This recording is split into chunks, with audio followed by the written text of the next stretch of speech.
সম্পর্ক থাকবে বক্তব্যের সাথে। প্রত্যেকটা বাচ্চা যাতে দিনের পরিপূর্ণ জ্ঞান হাসিল করে সেটা আমরা সচেতন হতে হবে। আমাদের অবস্থা বক্তব্যের জামানায় ছিল, বন্ধ হয়ে গেছে, তারপর আস্তে আস্তে কি চলছে। এই জন্য আমরা বর্তমান চলছে যে বর্তমান সময়ে বাচ্চাদের অল্প সময়ে বিশেষ যাতে তাদের প্রয়োজনীয় জ্ঞান দরকার সেগুলো দেওয়ার ব্যাপারে আমরা ফিকির করছি, যে যাতে করে আমাদের দুনিয়া পড়াশোনার মতো যেটা চলছে যেন সেটা চালু হয়।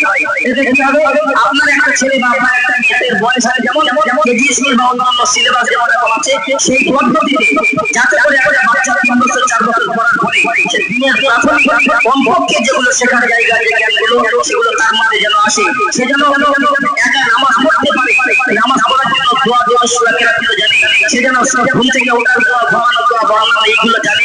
এই ব্যাপারে পরিপূর্ণ 14টা বিষয় শেখা এই দিনিয়াল মাদ্রাসার লক্ষ্যের মধ্যে দেওয়া হয়। প্রাথমিক 5 বছর